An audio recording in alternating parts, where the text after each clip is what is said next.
de confianza de modo tal que usted se le ha enfriado la actitud de ayudar al prójimo y de que el prójimo vea en usted su refugio.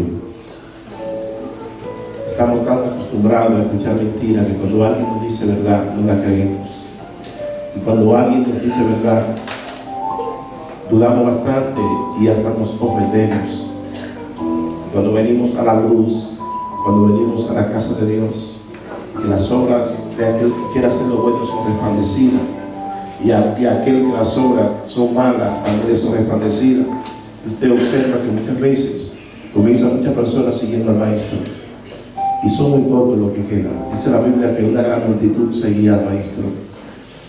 Calculo que había por lo menos 20,000 personas cuando Jesús hizo el primer milagro. En Juan 14 dice que alimentó a 5,000 hombres. No menciona niños ni menciona mujeres. Y por lo menos una mujer judía,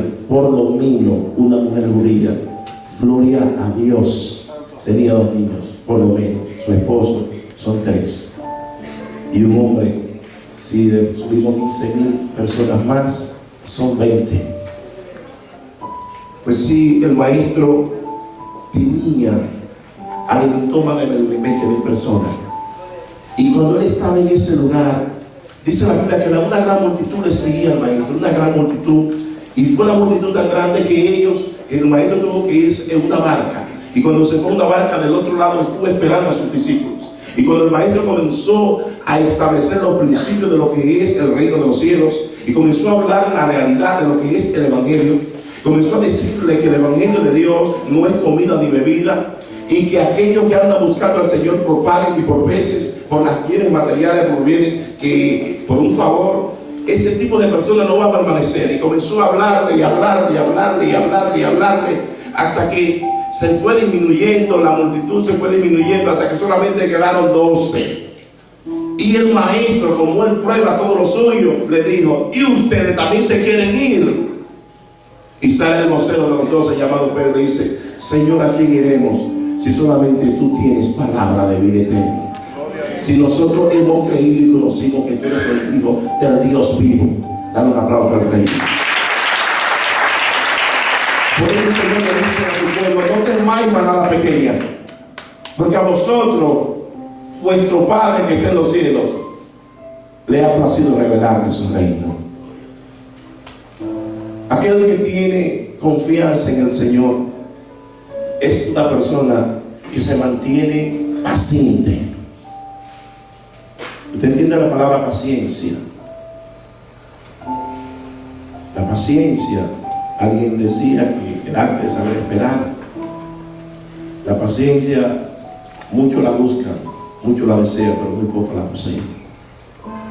La paciencia es más que usted tolerar o que usted sufrir, sino más bien usted tener la capacidad de tolerar las imperfecciones y de tolerar las cosas que su prójimo está haciendo que no es coherente, que no está afine con la conducta que usted espera de su prójimo. Y ese tipo de cosas a usted muchas veces lo impacienta.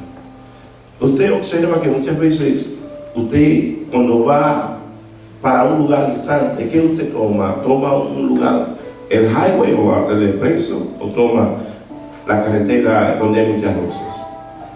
Nosotros tomamos muchas veces las autopistas, nosotros lo conocemos aquí como highway. ¿Por qué? Porque queremos llegar rápido. Hay una palabra llamada la palabra instantánea. Dame un expreso, un café expreso. Dame algo que sea rápido. Yo no lo quiero para mañana ni para ahora, es para ayer. Es una expresión que se utiliza bastante. Porque uno quiere las cosas instantáneas. A veces nosotros estamos buscando algo y por no tener paciencia lo perdemos.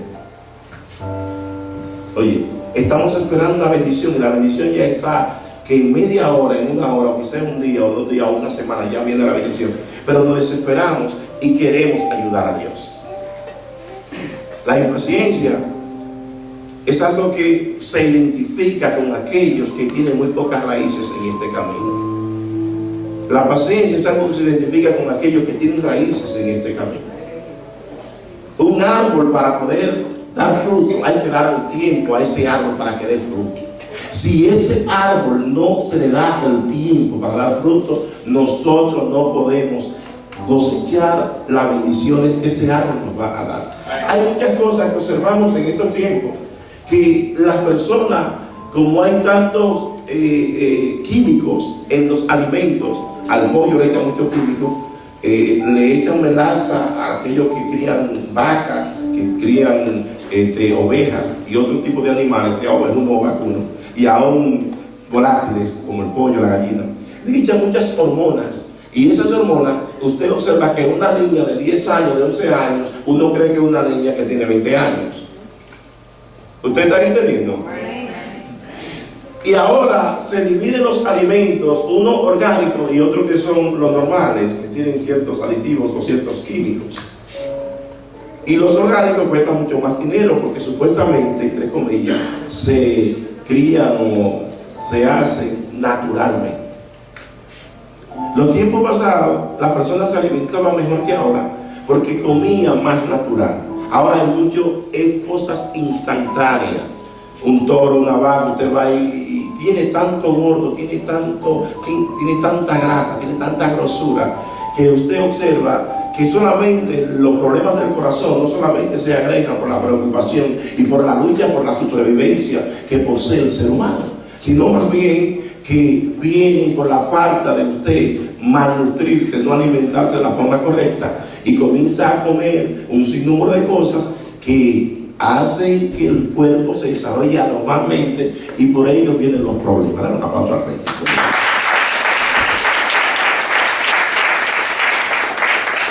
En estos puntos nosotros tenemos que tener mucha cuenta el no dejar que la sociedad, que el sistema nos influya a nosotros de modo tal que nosotros despreciemos los principios que hemos aprendido en algunos momentos en nuestras casas, en nuestros hogares, y otros principios que asimilamos porque la sociedad lo dice de una forma y nosotros vamos a hacerla de esa forma. El Señor, su ley es estable. Un principio es algo que no carece, es algo que mantiene su originalidad. Un precepto es algo que permanece para siempre. Preceptos y principios son muy parecidos. Y es por ello que usted tiene que mantener principios en tu casa y preceptos también en tu casa. Y le voy a decir por qué. Hubo un niño, no voy a mencionar el nombre para que no se sientan aludidos, que yo estaba en el baño y él entró al baño, pidió que lo llevaran al baño inmediatamente. Desde que lo pidió que lo llevaran, él me vio ahí, observó el baño, no, yo no quiero hacer nada, y se fue otra vez. Se fue. Ahorita, anteriormente, él quería volver al baño. Usted no va para ningún baño. Me paré como usted no va para ningún baño, no va para el baño, no va para el baño. Y me dejó enseguida al baño. Porque es un asunto de que el muchacho llega y quiere manipular al papá, quiere manipular al padre, quiere manipular a la madre y quiere manipular a los adultos. Si usted mantiene principios, el muchacho tiene que sujetarse a los principios que usted establecido, no a sentimientos, mi hermano. Pero ¿por qué hoy día la sociedad está con la boca arriba? Porque los principios se han echado a un lado y han llamado la palabrita sentimiento. Nosotros no vamos a reír por los sentimientos y no por los principios. Si tú te dejas llevar en tu matrimonio por sentimiento, inmediatamente al otro día te va a divorciar, porque todo el mundo tiene una forma de pensar y a veces nos disgustamos la forma de accionar. Pero si mantenemos los principios, eso mantiene el matrimonio, el hogar y la relación entre usted y su pareja muy estable y muy ecuánime. Dale un aplauso otra vez.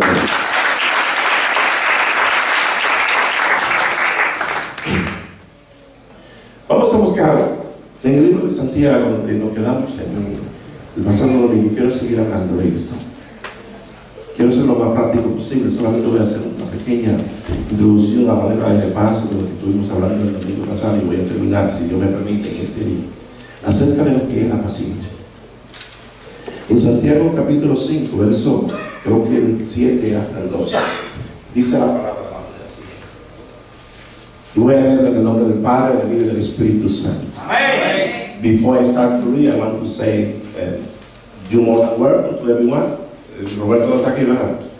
Quiero saludar a cada uno de ustedes en el amor de Jesucristo, y a las personas que nos visitan por primera vez. Yo quiero que se pongan de pie, por favor. Los que nos visitan por primera vez. Dios te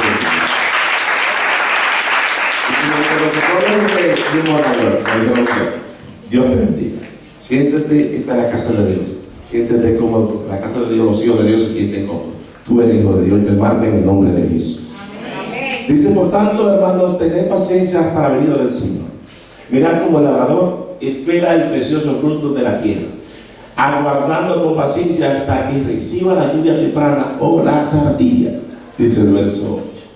Tened también vosotros paciencia y afirmad vuestros corazones, porque la venida del Señor está cerca. Verso 9. Hermanos, no os quejéis unos a otros, para que no seáis condenados. He aquí, el juez está delante a la puerta. Hermanos míos, tomad como ejemplo de aflicción y de paciencia a los profetas que hablaron en nombre del Señor.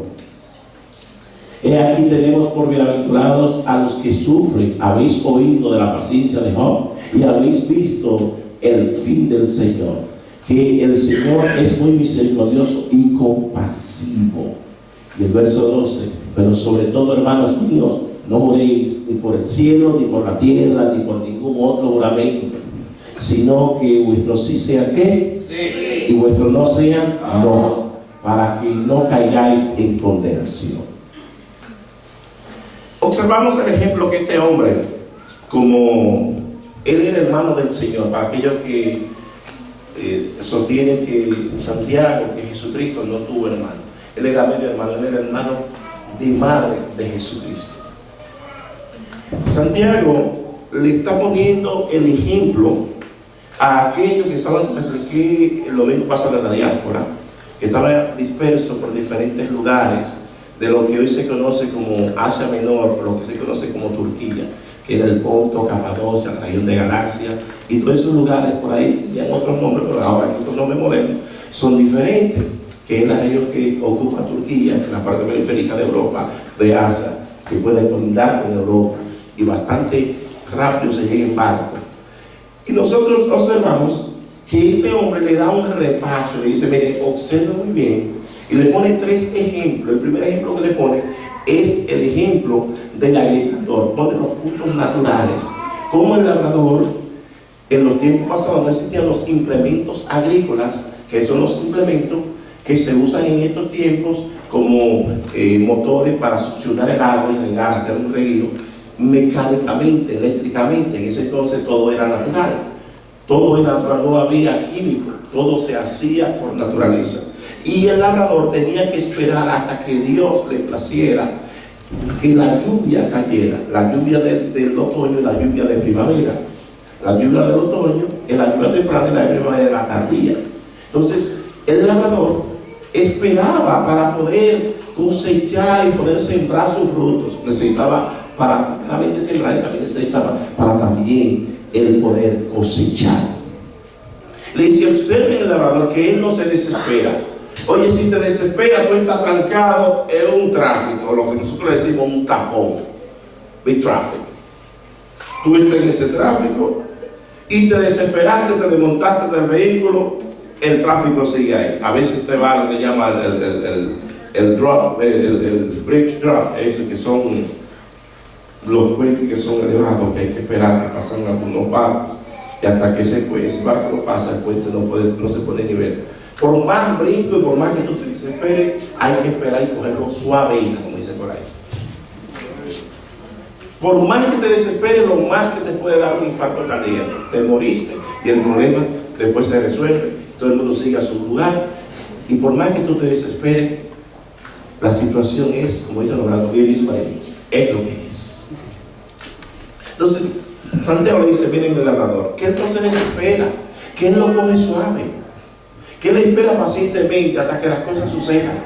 Y cuando suceden, él resuelve sin ningún problema. Entonces luego después pone el ejemplo de los profetas del Antiguo Testamento. Y también le pone el ejemplo de la palabra. Comienza a hablar de todas las aflicciones que pasaron los hombres de la antigüedad. Hombres como Job, hombres como David y hombres también como el mismo Abraham. Que estuvimos hablando en la introducción de este mensaje, acerca de la paciencia de este hombre llamado Abraham, que esperó 25 años, oye, 25 años esperó para él poder ver a su hijo. Y Dios le prometió de que le iba a dar hijo. Y dice la Biblia que esperó en esperanza contra esperanza. Y el mismo Dios que no jura, le juró, dice, mira, no hay uno superior a mí. Y juró por dos cosas que son inmutables. Dios es inmutable, en otras palabras, que no tiene sombra de variación. Él no varía, nosotros somos los que variamos, pero Dios no varía. En Dios no se aplica lo que se llama la ley de la termodinámica. En nosotros sí se aplica la ley de la termodinámica. Nosotros disminuimos nuestra energía, Dios no la disminuye. Todo el tiempo Dios se mantiene siendo Dios. Y todos los que están en la presencia del Señor, cuando lleguen a la presencia del Señor, si tienen 90 años, inmediatamente reducen a 21 años y se ven jovencitos. Como que no les gustó eso. No les gustó eso. Nadie le gusta ponerse viejo. La moda van y se sigue yendo y se sigue yendo y vuelven. Eso es un ciclo, un ciclo. Yo recuerdo los tiempos pasados, cuando yo era más jovencito, yo soy jovencito, que los pantalones que se usaban eran todos sin pinza en los 70, de 70 a 75. Después subieron la pinza, ahora volvieron otra vez sin pinza, porque las modas se van y vuelven. Y tú ves que se van, eso ya no se usa. Pero si tú quieres estar on time, puedes estar on update, tienes que tener a Jesucristo, porque ese siempre está a moda. Ese nunca pasa de moda. Entonces, cuando observamos este tipo de ejemplos, observamos que hay ejemplos que debemos de entender. Ejemplos como, por ejemplo, como David. Pero hay una antítesis que es el ejemplo que nosotros no podemos seguir. En teología se dice, cuando usted va a hacer una investigación, usted va a hacer una investigación exhaustiva, le llaman una exégesis. Pero hay otras personas que hacen investigación para contradecir lo que tú estás investigando. Eso se llama diegesis. Mientras tanto, en lo práctico, hay personas que hacen lo opuesto a lo que Dios dice que debe de hacer. Como por ejemplo, un hombre llamado Saúl. Oye lo que dice. Vamos a buscar primero de Saúl. Capítulo 13 y verso 6. Observemos lo que dice de Samuel. Dice, cuando los hombres de Israel vieron que estaban en estrecho, porque el pueblo estaba en aprieto, se escondieron en cuevas, en fosos, en peñascos, en rocas y en cisternas. El comandante en jefe en ese entonces le llamaba Saúl, aquel que fue pedido a Dios. Y algunos de los hebreos pasaron el Jordán a la tierra de Gad y de Galaad, pero Saúl permanecía en Gilgal, aún en Gilgal. Y todo el pueblo iba atrás él como. Pero ¿por qué el pueblo iba temblando tras él? Porque el líder también era un pusilánime. Era una persona que no mantenía un estado de ánimo firme, sino que variaba, era ambiguo, era ambivalente en su estado de ánimo. Y por ello el pueblo también estaba temblando, porque él estaba conforme a las circunstancias. Mi esposa decía que no podemos dejarnos llevar de las circunstancias. Tú tienes que dominar las circunstancias. Hubo un hombre llamado Charles Spurgeon, predicador del siglo XIX, y este hombre estaba poniendo un ejemplo en donde observaba a un ferrocarril, una vaca que estaba mirando, y él estaba sentado en un ferrocarril. Cuando estaba sentado, la vaca miraba por encima del problema, por encima del obstáculo, y miraba, y él dice, ¿por qué esa vaca está mirando por encima de ese obstáculo? Porque él está tratando de mirar por encima del problema.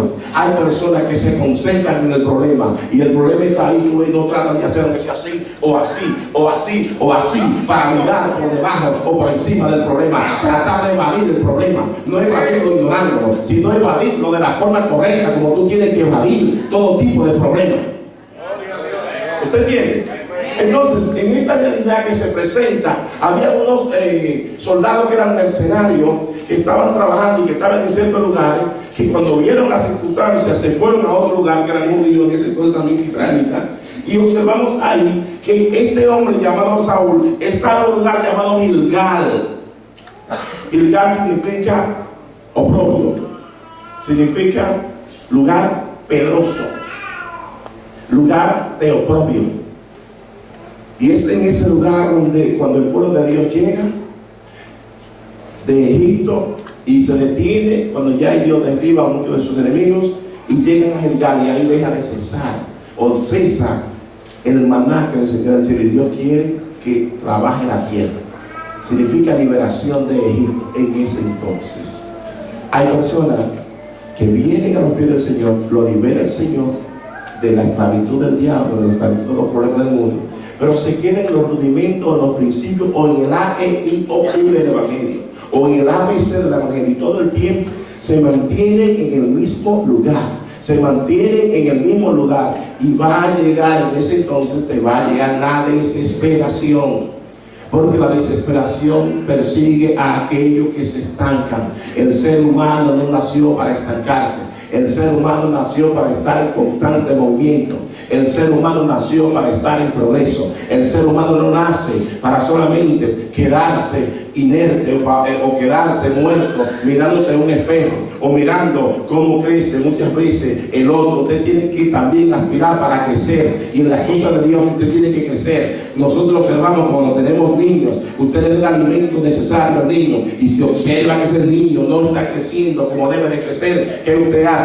Aquí hay un problema: o no le estoy alimentando bien, o el cuerpo no está asimilando lo que se está dando. Uno de los dos tiene que estar mal.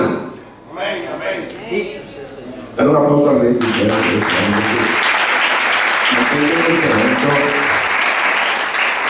Dice que el verso 8 dice: y esperó 7 días conforme al plazo que Samuel, aquel que obedece a Dios, significa la palabra Samuel, el que escucha a Dios, había dicho. Pero Samuel no venía a Gilgal, y el pueblo ¿qué sucedía? ¿Qué es lo que sucedía? Se desesperaba. Oye, si yo soy un impaciente, si yo soy un desesperado, así mismo se va a levantar el pueblo, con desesperación. No significa que en alguna circunstancia usted no se sienta desesperado. No significa que en alguna circunstancia usted no se sienta impacientado. En algunas circunstancias, pero no puede ser la naturaleza tuya todo el tiempo que tú estás desesperado e impacientado. Tú tienes que establecer un carácter. Y si viniste con un temperamento, carácter y personalidad son 3 cosas diferentes que le he explicado otras veces. Si viniste con un temperamento impaciente, que no tiene dominio propio, que mantiene la intemperancia, que es el deseo desmedido y desenfrenado todo el tiempo, tú tienes que pedirle al Señor: ayúdame y moldea mi temperamento al carácter tuyo, que es una señal indeleble en el alma que se establece y se marca para siempre, y te mantiene tus acciones muy diferentes a las anteriores. ¿Usted entiende? Entonces este hombre se mantuvo en Gilgal. Dios siempre da un plazo para hacer todo. En algunos momentos te lo comunica, en otros momentos no te lo comunica. Cuando este hombre llamado Saúl le dan el plazo, al ver que el pueblo se desertaba, es importante que nosotros entendamos algunos puntos. Punto número 1. Cuando usted está juzgando por circunstancias, usted es una persona que la circunstancia en algún momento se va a enseñorear de usted. Punto número 2. El que juzga por circunstancias, su fe no tiene raíces. Su fe se mantiene superflua, se mantiene muy superficial, no echa fondo y no tiene peso en lo que va a hacer ni lo que va a hablar. Usted tiene que tener mucha cuenta con eso. Punto número 3. Entienda que si tú eres una persona muy ligera, muy ambigua, muy ambivalente, una persona que todo lo quiere instantáneo y que te desespera en todo, Dios te va a mantener de prueba en prueba, porque la prueba de la fe, dice la Biblia, que produce paciencia. La prueba de la fe produce paciencia. ¿Quieres ser paciente? Va a ser probado. ¿Quieres tener fe? Va a ser probado. Este asunto es así. Así es el Evangelio. Así es que te mantiene el Señor ayudando a su pueblo para que tú crezcas. Nosotros muchas veces queremos que Dios nos use como usó el Señor a Pedro, a Juan, a Jacobo, a Pablo y a todos ellos. E inclusive hay atrevidos como yo que queremos ser usados como el Maestro, como Jesús. Pero estamos nosotros dispuestos a pagar el precio como ellos pagaron. Estamos nosotros dispuestos a decir, como dijo este hombre llamado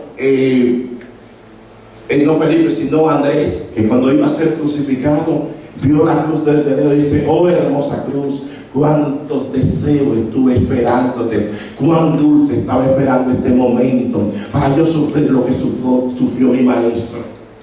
Pero hubo un hombre llamado Pedro que se fue más allá y dijo: yo no quiero ser crucificado como mi maestro. Yo te pido un favor al verdugo. ¿Y cuál es el favor? Que me crucifique con la cabeza para abajo. No hay problema, diría el verdugo, porque así va a sufrir más. Dice: pero eso es lo que yo quiero, porque de esa forma me identifico y creo que no soy digno de morir como murió mi maestro. Dale un aplauso a la reina.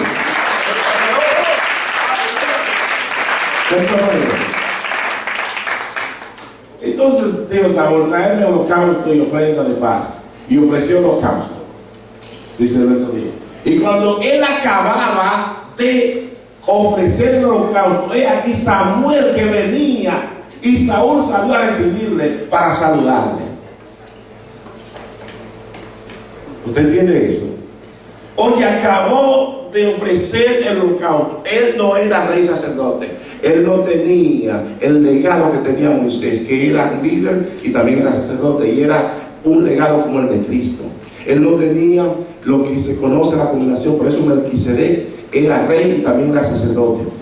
Este hombre no era rey, solamente era rey, no era sacerdote. No podía, en los tiempos de la ley, él no podía sacrificar. David, cuando iba a sacrificar, siempre andaba con un equipo de sacerdotes. Dice: traedme el esfuerzo sacerdotal. Y andaba con ese equipo y decía: vamos a hacer lo que vamos a consultar a Jehová. Y andaba con personas como Gad, andaba con personas como Natán, y andaba con profetas y sacerdotes para hacer las cosas correctas y hacerlas bien delante de Dios, conforme al orden que Dios establece. Amén. Gloria a Dios. Gloria a Dios. ¿Qué sucede? Que cuando este hombre acaba de hacer la barrabasada que hizo, el disparate que hizo, él sale a saludar al profeta.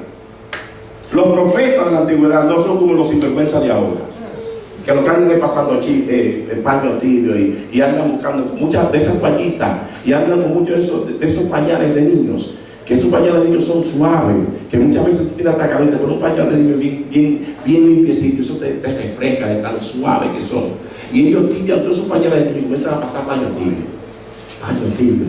Si usted busca 1 Samuel capítulo 16, cuando Samuel va a ungir a un rey llamado David, dice la palabra que a Samuel le preguntaron: ¿es pacífica tu venida?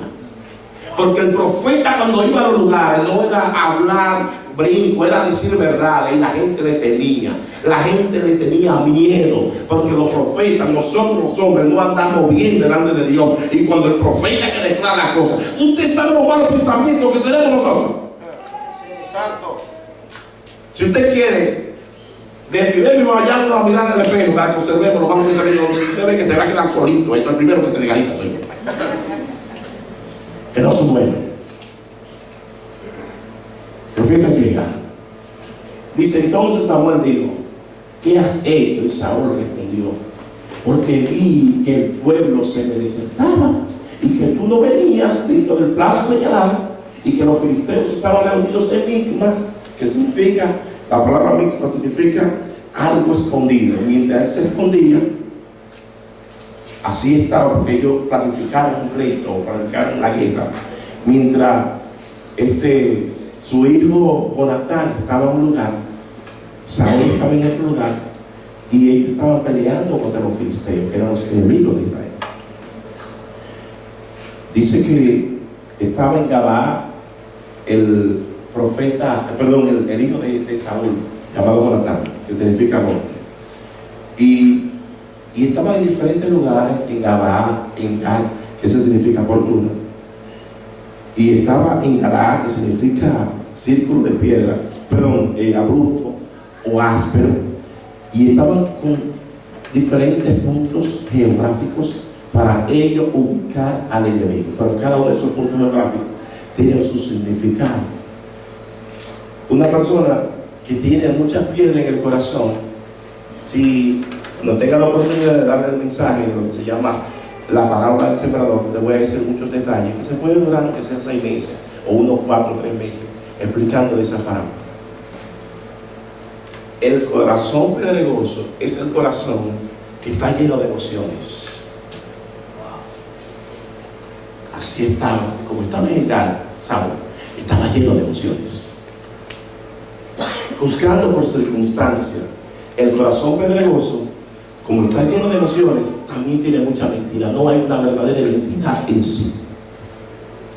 Su identidad es muy, pero muy baja, muy efímera.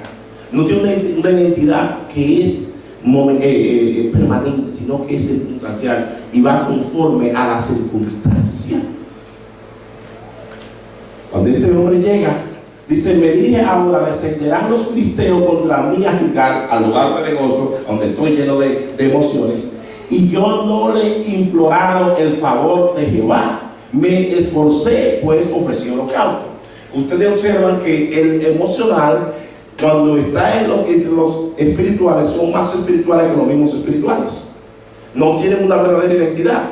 Y tú lo ves que nada más, aleluya, gloria a Dios, y son muy calculadores y hacen lo que llaman una liturgia, ceremonia deslumbrante y muy diseñada, de modo que el líder religioso lo muestra que es bastante santo y que tiene una santidad superior a los demás, como por ejemplo los que observamos en la iglesia tradicional, que hacen lo que llama la liturgia, y son una ceremonia tan deslumbrante, tan excelsa, que se ve tan grande, en que ellos no quieren ni siquiera marcar un mosquito.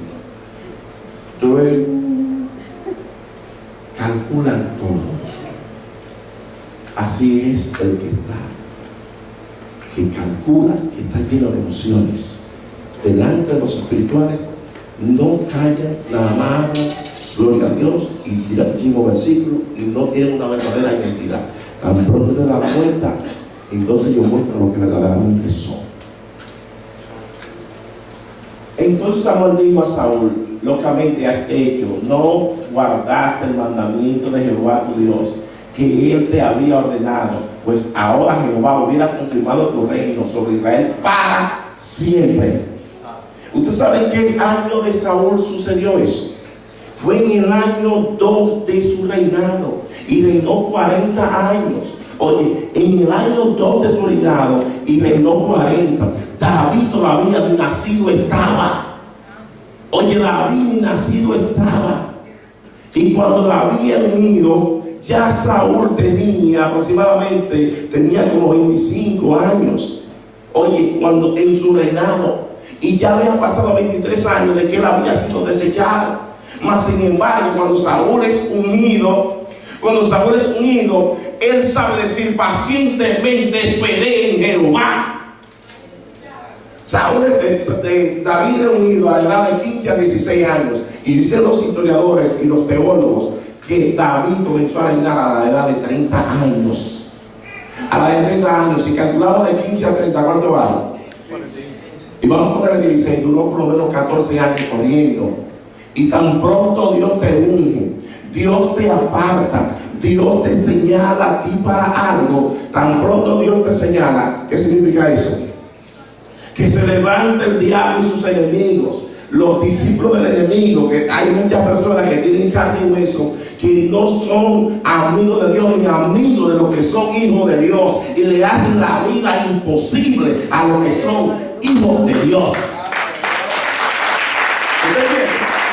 Entonces, significa que nosotros tenemos que tener paciencia.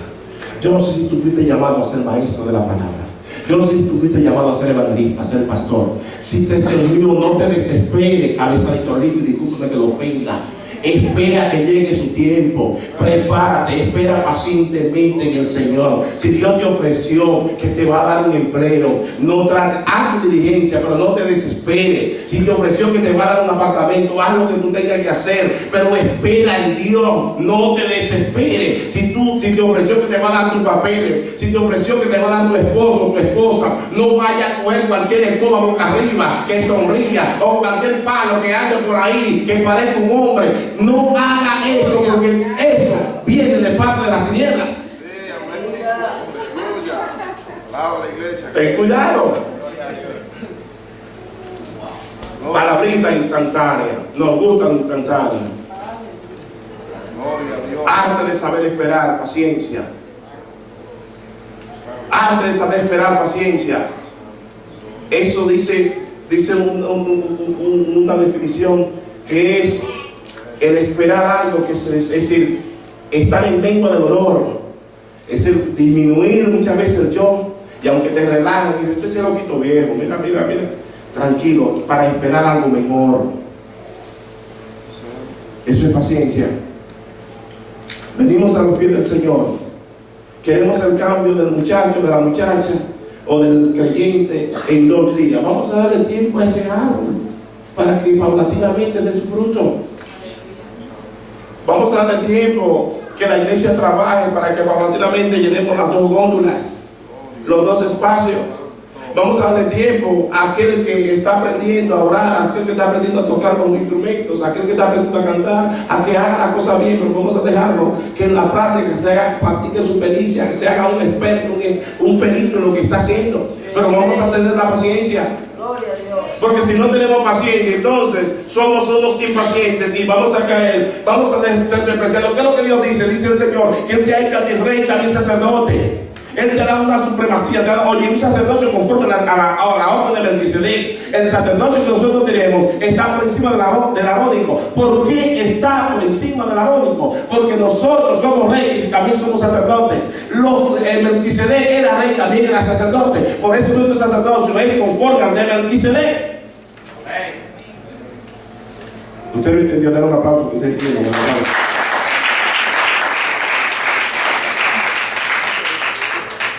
Si tú eres un impaciente, ¿sabes lo que va a suceder contigo? Que te van a desechar. Y tu descendencia, que también ha sido llamada, creer en el Señor Jesucristo y será salvo, tú y toda tu casa. La Biblia nos enseña que cuando usted viene al Señor, tanto el esposo como la esposa, si uno de los dos no es cristiano, por el cristiano se santifica el otro. Eso dice la palabra. ¿Por qué nos vamos a impacientar? Recuerdo en los tiempos pasados, cuando yo llegué a los pies del Señor, tanto yo todavía no era cristiano y no fui criado en un seno cristiano evangélico, y observaba que estaban en la cadena de oración y las mujeres de 30, 29, 35, 36 años, encontraron un tiempo adentro, como dicen por ahí. No, que ese hombre se endiabló, que ese hombre es un demonio, que ese hombre no sirve. Y tú nada veías todo eso. Pero ¿por qué sucedía eso? Porque ella quería que sus esposos sean cristianos a la brava, obligados. Y cuando el hombre se daba 2 tragos, andaba buscando su comida, la mujer se le negaba. El hombre se endiablaba y se llenaban todos, siendo demonio, lo subían todo el infierno y le cogía la mente. Se endiablaba el hombre. Pero si la mujer hacía lo que dice la palabra en el libro de 1 de Pedro, capítulo 3, que lo usa muy descontextualmente, muy fuera del contexto, que lo usan completamente acuñando otra cosa, donde el Señor le dice, como las mujeres en los salones, cuando usted va, una mujer va a un salón, lo que va y recibe mucho veneno por ahí, y ahí. Entonces, no, el esposo mío está flojo, no, ve a Victoria's Secret y busca, ya tú sabes, y ponte y provócalo. Ya leí, pero el Señor te dice lo siguiente: no es que tú no te pongas bien para tu esposo, mujer que está aquí presente, para tu esposo, que el atavío vuestro de ustedes no sea externo, sino que sea interno, que con su conducta se llamen a sus esposos. ¿Entendieron ya?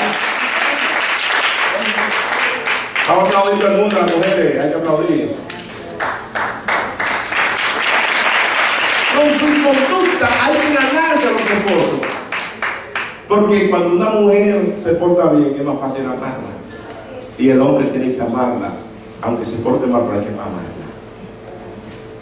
No es ir a Victoria's Secret, no es llenarte de muchos atavíos externos. Eso tiene su importancia, pero el más importante es el que tú con tu conducta te ganas a tu cónyuge. Ese es el más importante. Seguimos en el tema. Dice: mas ahora tu reino será duradero. Jehová se ha buscado un varón conforme a su corazón, el cual Jehová ha destinado para que sea príncipe sobre su pueblo, por cuanto tú no has guardado lo que Jehová te mandó. Ay, pueblo. Esto sí está duro. Entonces, queremos reinado, queremos gloria, pero lo que queremos es ponerle ruedita a la cruz. Como dijo Julio César Green. No queremos la realidad, todo es instantáneo, todo es rápido. No queremos llevarnos los principios que el Señor nos enseña. Nótese que no me estoy incluyendo para que nadie se sienta aludido ni ofendido. También estoy en el grupo. Mira lo que dice el Salmo 40.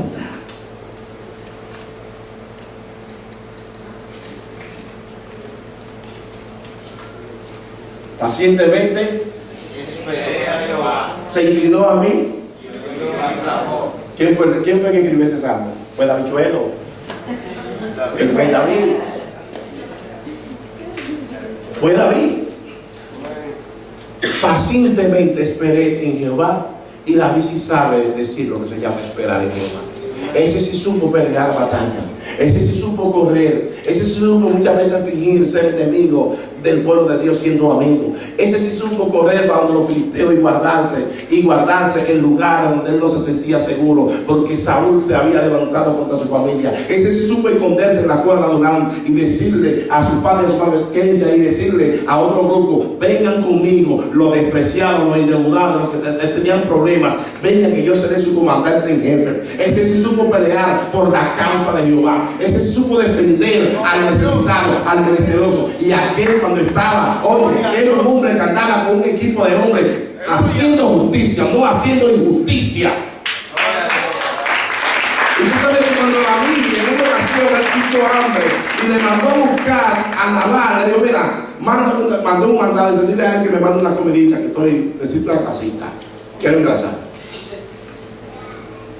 Y cuando mandó, don Nabal le dijo, ¿y quién es David? Oye, David que tenía genealogía. Recuerdo que yo estoy enseñando en los miércoles que un rey tiene que mostrar su genealogía. Un rey muestra su genealogía, un siervo no, un cualquiera no, pero un rey muestra su genealogía. Muestra de dónde viene, de qué familia, su ascendencia, no su descendencia, porque lo que desciende es lo que va de aquí para allá. Hay que hablar un poquito mejor la gramática, pero no vamos a tratar tampoco, porque hay que estar con ellos. Entonces, cuando este hombre enseña eso, dice la palabra que cuando David mandó a buscar comida, hizo Nabal, que quién es David y quién es el hijo, dice, yo no conozco a ese hombre. David era un hombre bravo como un gallo, era luchado. Él no tenía que mirarse en el espejo porque nació para eso, para pelear. Santo Dios. No debería amar. No le tenía miedo a nadie.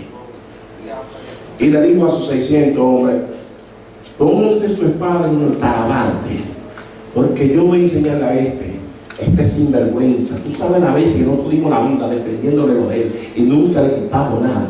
Y ahora que tenemos necesidad, este hombre, y juro, no va a quedar uno vivo en ese lugar. Oye, eso es cuando habla una cosa hay que salir corriendo. Salió David a pelear y cuando escuchó uno de los siervos de Nabal, que no servía ni para echárselo a los perros, Nabal significa necio, aquel con una enfermedad mental, esa es la palabra necio, un perverso, y su mujer llamada Abigail le dijo, a tal como él es, así mismo actúa.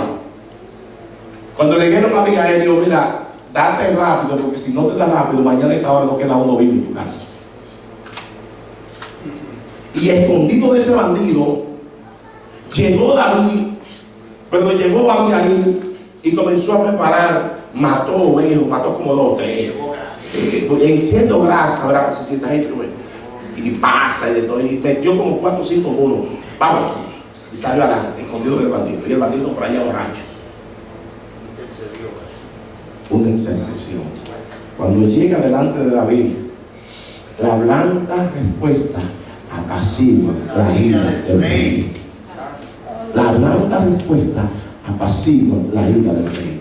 En la costumbre de los militares, respeto, honra a aquel que se merece honra. Y esta mujer le dijo, oh rey, lo reconoció como rey. Que no haga eso, no manche tu mano, no manches tu mano, porque cuando tú estés en tu reino, cuando tú estés en la casa que Dios te va a dar y la posición que Dios te dio o te va a dar, eso te va a estar trabajando en tu conciencia. Y comenzó a decirle, a declararle todo el pecado de su casa. Y le dijo, si tú no hubieras venido a tiempo, pero te doy la gracia a ti, que has intercedido por tu familia. Y por eso, hoy no tengo yo mi mano manchada. Y le dijo a Abigail, acuérdate de tu sierva cuando Jehová te dé casa. Acuérdate de tu sierva cuando Jehová te dé casa. Y a veces llamo a los muchachos y digo, acuérdense de mí. Cuando tengo su reino. Cuando los muchachos tienen que hablar conmigo, acuérdense de mí. Denle un aplauso al rey, iglesia. Entonces, usted observa a David. David en algunos momentos se desesperó, pero Dios no dejó que se desesperara. David llegó y hizo lo que tenía que hacer. Entonces, aquí que le dice que él se inclinó a él, dice, y me hizo pasar, el verso 2, observa lo que dice el verso 2, y me hizo sacar del pozo de la desesperación, del lodo cenagoso. Cuando usted está en el pozo de la desesperación, es como la tierra movediza, y que mientras más tú te mueves, más te hunde. ¿Había eso, Judy? Que mientras más te mueves, más te hunde. Hay quienes están en problemas y en vez de cogerlo suave, estar quieto, que Jehová es que pelea la batalla por ti, dice Éxodo 14:14. Estar tranquilo, déjame a mí pelear. Y mientras más te mueves, más te hunde. Eso es lo que hizo el salmista. Y me hizo sacar del pozo de la desesperación, del lodo cenagoso. Puso mis pies sobre peña. Y dice, y enderezó mis pasos. Ustedes saben en el lodazal que andaba de nosotros. Ustedes saben la desesperación que estaba en nosotros. Ustedes saben en los problemas que nosotros estamos. Y Dios viene a nosotros y nos pone a poner nuestros pies en lugares firmes, en lugares rocosos, en lugares donde usted puede caminar con seguridad. A veces usted está en la mazmorra o en la cárcel y usted quiere salir, y mientras más usted quiere salir, más problemas tiene, pero Dios está haciendo un trabajo. Dice la palabra o dice la alabanza que cuando Dios está en silencio es porque está trabajando. Es porque está trabajando. ¿Por qué te va a desesperar? A veces nosotros nos desesperamos. Por ejemplo, un día como hoy, que casi no vino persona a la iglesia. Usted puede ver la desesperación.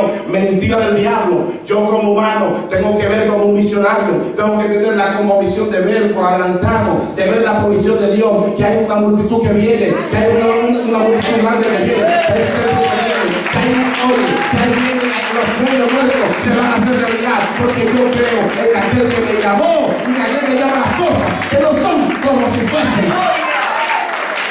Bendito sea el Rey. Mira el verso 3. Puso luego mi boca cántico nuevo. Se acabó la queja. El quejoso busca siempre al prójimo, busca a Dios indirectamente en su problema. Entonces ya hay una alabanza. Porque hay un cántico nuevo.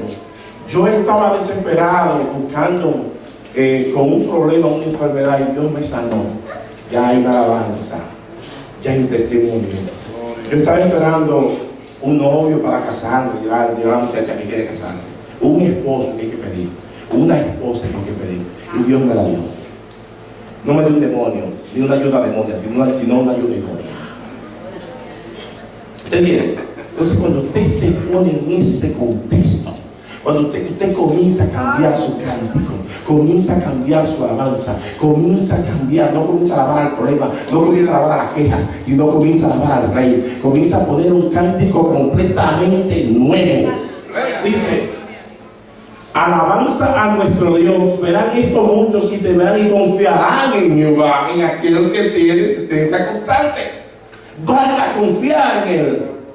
Pero si nosotros nos mantenemos como uno desesperado, como una persona que no mantenemos la firmeza en nuestras palabras, que no mantenemos nuestra posición, que somos personas que no tenemos posiciones, que no podemos identificarlo con un sí, que no podemos identificarlo con un no. Hay personas que a todos tienen que decirle que sí, pero hay personas que son negativas, que son pesimistas, que a todos le dicen que no, sin ni siquiera pensarlo, ya están diciendo que no. Hay otros que por no sentir mal al otro, siempre dicen que sí. Hay momentos que hay que decir que no, hay momentos que hay que decir no puedo, porque no es así, no me conviene.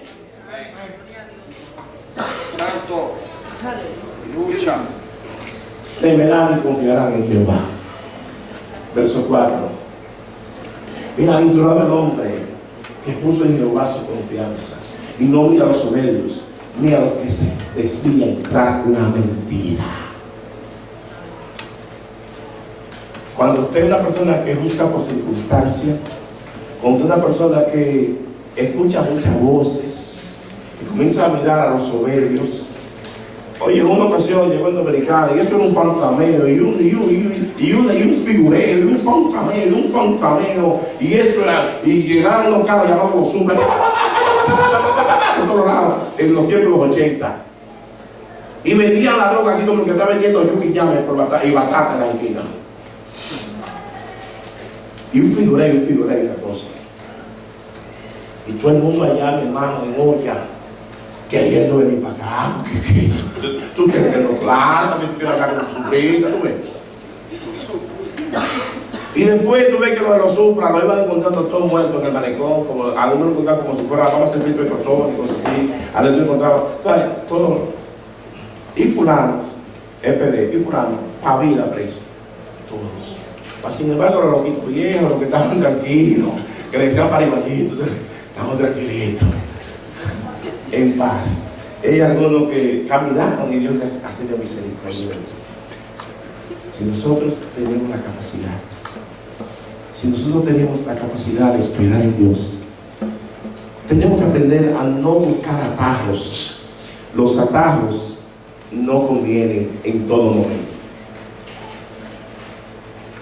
La Biblia nos enseña que Dios estableció parámetros para sacar a su pueblo de Egipto. Y le dice la palabra que el pueblo de Egipto salió y el Señor lo podía llevar en un espacio de 3 días, podía llegar a la tierra prometida. Sin embargo, llegó por un lugar para probar su fe, para probar la fe y para decodificar las cosas de Egipto. Y duraron 40 días. Y como lo visitó la fe y la incredulidad, duda es dudar por algo que tú no ves. Es decir, cuando usted duda, es que usted no está seguro de que algo está presente, tan pronto aparece lo que usted está dudando, ya se fue la duda. Pero la incredulidad es algo que es una enfermedad que va en la mente y va en el corazón, y que es una enfermedad que usted niega y está cerrando la puerta de los cielos y abriendo la puerta del infierno. Eso es incredulidad. Y es exhibir abiertamente desobediencia, eso es incredulidad. Entonces, cuando el pueblo del Señor, el Señor lo saca, al dudar y al visitar la incredulidad, ¿sabe lo que se convirtió hace 40 días? ¿En cuánto se convirtió? 40 años. Póngale un cerito ahí, póngale otros años, y si queda con el Señor, fue ahí 40 años. El desesperado, Dios, el camino, en vez de acortarlo, se le alarga. El desesperado, el camino se le alarga cuando tú estás desesperado. Cuando Dios dijo algo, oye, lo que Dios dice, eso es. Recuerdo cuando yo hice mi papel en la Nacional Socialista Central, la residencia. Cuando yo la hice, muchas voces. Yo hice el papel mío con la amnistía. Muchas voces.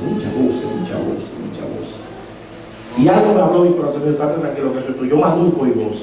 Sí, yo sé evangélico. Me dio mi papel. Me habían deportado 2 veces por bueno. Y yo también la vocecita. Ya cristiano me fajé a orar, en ayuno y oración, a pelear, no sabía lo que venía. Frente a donde tenía que estar, me dieron la ciudadanía. Ahora soy ciudadano ¿cómo es? Por lo menos yo tengo 3 ciudadanías. Tengo 3. Y soy multitrillonario, eso fue lo que dijo el loco, multitrillonario. Tengo la ciudadanía del sitio, que es la más importante. La ciudadanía de aquí, soy también ciudadano dominicano, que también puedo llevarla en mi país. 3 ciudadanías. Hay quienes dejan a Dios de segundo, vamos a poner el segundo bate, y hay otros que lo ponen de tercero, otros lo ponen de cuarto. Hay otros que lo ponen en el noveno bate, hay otros que lo sientan en la banca, y hay otros que lo sacan para el pitcher. Hay otros que ni lo dejan entrar al estadio. Ni al recoge bate lo ponen. Yo quiero poner a Dios siempre el primer bate, porque Él siempre da el palo en el momento preciso. Él siempre da el garrotazo cuando se necesita, cuando hay dosado, cuando ya en lo que llaman walk-off, a dejarlo en el terreno. Ese es el Dios que yo le sirvo. Voy a terminar con él.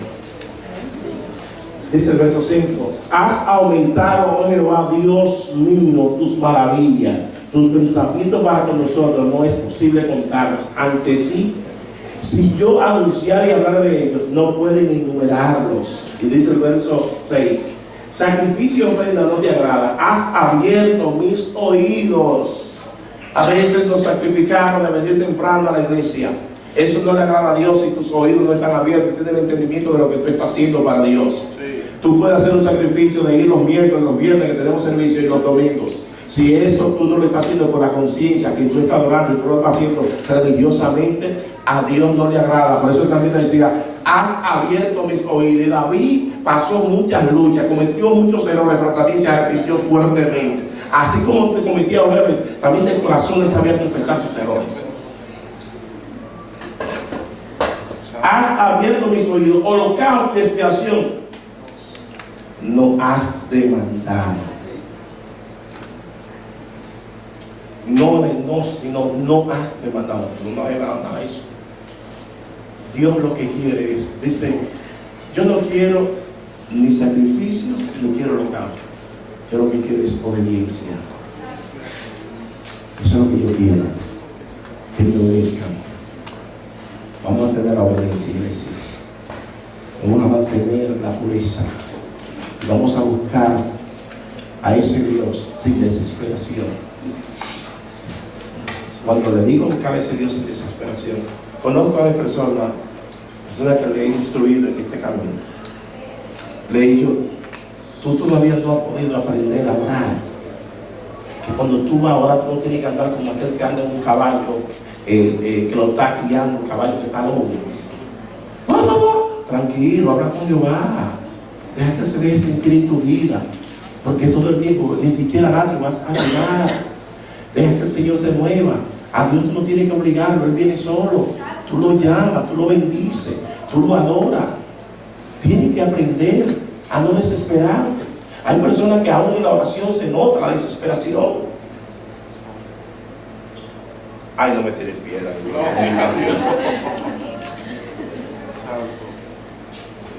Por cuanto tú has hablado la palabra de mi paciencia, yo te libraré de la hora de prueba que ha de venir sobre el mundo entero, te dice el Señor. Con vuestra paciencia ganaré que vuestras almas. Yo conozco tus obras y tu arduo trabajo y tu paciencia. La paciencia juega un papel preponderante en este camino. La paciencia es un fruto del Espíritu. El que no tiene paciencia no puede ir al reino de los cielos. Si tú te mantienes en prueba, dale gracias a Dios, porque Dios te está desarrollando un punto en tu vida que se llama la paciencia. Si tienes prueba, no le limite a eso, dale gracias al Señor. Gózate en la prueba, y si es posible, trata de poner una musiquita. Ponle, si te gusta la bachata o el merengue, ponle una guira, un acordeón, ponle lo que sea, y dice: voy a bailar bien porque esta prueba me gusta, me voy a gozar. Y tan pronto tú dices eso, tú ves, comienzan los demonios a correr. Dice: oye, pero ¿cómo? Oye, ¿pero qué bien me está yendo? Oye, pero tú sí es bueno. Y tú comienzas a hablar de otras cosas.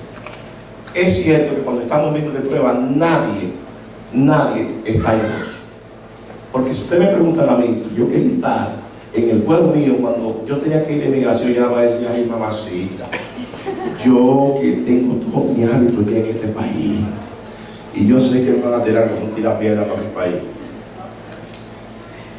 No hay problema, pero yo confié en el Señor, y el Señor me dio lo que hoy tengo. Confíe en el Señor y Dios le va a dar lo suyo. No busque ni busque a Dios por circunstancia. El que busca a Dios por circunstancia y te puede poner de pies, mira el cielo, dice, bueno, el cielo está lleno de, está nublado, está lloviendo, no hay iglesia ahora, que las circunstancias son las que hablan. Pero cuando busca a Dios, porque tú de veras tienes deseo de buscar a Dios, hay otro personaje que ya no lo voy a tratar, porque ya no tengo el tiempo, y tampoco quiero. Después está ustedes como el pueblo de Israel, que estaba como cuando le pidieron al Señor que le dieran carne, y no, pero que yo no estoy dando el maná, no, que quieren carne, maná, porque incluye, oye, ¿por qué pidieron carne? Porque los que salieron de Egipto, los dijeron, oye, pero cuánto deseo tengo yo de comerme una cebollita, de comerme el ajito, de comerme el comín y todo eso de Egipto, y quieren una carnita. Sigue escuchando la voz de aquellos que no conocen al Señor, que te van a dar carne. Dice el Señor, no te preocupes, le voy a dar carne. Hasta por la nariz se van a respirar carne, dice el Señor. Entonces, yo no quiero que usted se sienta saturado, de modo que ya lo que Dios le ha hablado, usted no lo pueda entender.